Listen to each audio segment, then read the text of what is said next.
ಬಗ್ಗೆ ವಿರೋಧ ಪಕ್ಷ ಟೀಕೆ ಮಾಡ್ತಾ ಇದ್ದಾರೆ. ಟೀಕೆ ಮಧ್ಯೆ ಗದಗಲ್ಲಿ ಅತ್ತೆ ಸೊಸೆ ಕೂಡ ಬೋರ್ವೆಲ್ ಹಾಕಿದ್ರು. ಭಾಳ ಸಂತೋಷ ಆಗುತ್ತೆ.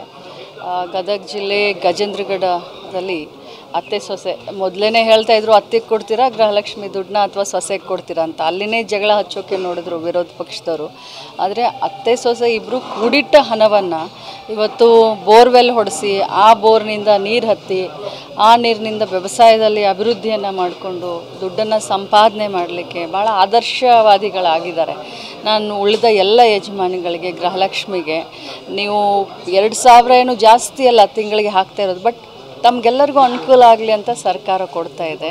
ಈ ರೀತಿ ಹಣವನ್ನು ಕೂಡಿಟ್ಟು ಒಳ್ಳೆ ಕೆಲಸಕ್ಕೆ ಉಪಯೋಗ ಮಾಡ್ಕೊಳ್ತಾ ಇದ್ದೀರಾ, ಇದರಿಂದ ತಮಗೆ ಉಪಯೋಗ ಆಗ್ತಾ ಇದೆ ಅಂತ ಭಾಳ ಸಂತೋಷ.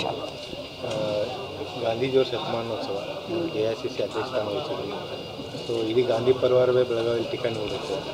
ಸೊ ಯಾವ ರೀತಿ ಸಿದ್ಧತೆ ಆಗ್ತಾ ಇದೆ ನೋಡಿ. 100 ವರ್ಷದ ಹಿಂದೆ ಈ ದೇಶಕ್ಕೆ ಸ್ವತಂತ್ರ ಬಣ್ಣ ತಂದು ಕೊಡಲಿಕ್ಕೆ, ಅದರಲ್ಲೂ ಬೆಳಗಾವಿ ಜಿಲ್ಲೆ ಸ್ವತಂತ್ರ ಸಂಗ್ರಾಮದಲ್ಲಿ ಸ್ವತಂತ್ರದ ಒಂದು ಕಹಳೆಯಲ್ಲಿ ಬಹಳಷ್ಟು ಕೊಡುಗೆಯನ್ನು ಕೊಟ್ಟಿದೆ.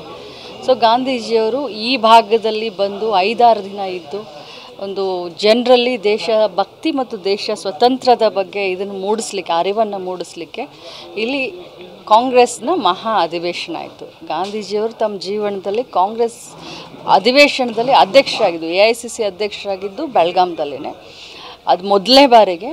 ಅದಾದಮೇಲೆ ಅವರು ಬೇರೆ ಆಗಲಿಲ್ಲ. ಸೊ ಭಾಳಷ್ಟು ಐತಿಹಾಸಿಕವಾದಂಥ ಕಾರ್ಯಕ್ರಮವನ್ನು ನಾವು ಗಾಂಧಿ ಭಾರತ ಅಂತ, ಯಾಕಂತಂದರೆ ನಮ್ಮ ದೇಶದಲ್ಲಿ ಗಾಂಧಿಯ ಆದರ್ಶ ತತ್ವ ಸಿದ್ಧಾಂತವನ್ನು ಮುಂದಿನ ಪೀಳಿಗೆಗೆ ನಾವು ಹೇಳ್ಕೊಡ್ಲಿಕ್ಕೆ, ಆ ಒಂದು 100 ವರ್ಷದ ಒಂದು ಸವಿ ನೆನಪಿಗೆ ದೇಶಭಕ್ತಿಯನ್ನು ಜಾಗೃತಗೊಳಿಸಲಿಕ್ಕೆ ಯುವಕರಲ್ಲಿ ಈ ಒಂದು ಗಾಂಧಿ ಭಾರತವನ್ನು ಅಂತ ಹೇಳಿ ಒಂದು ವಿಶೇಷವಾದಂಥ ಕಾರ್ಯಕ್ರಮವನ್ನು ಮಾಡ್ತಾ ಇದ್ದೀವಿ.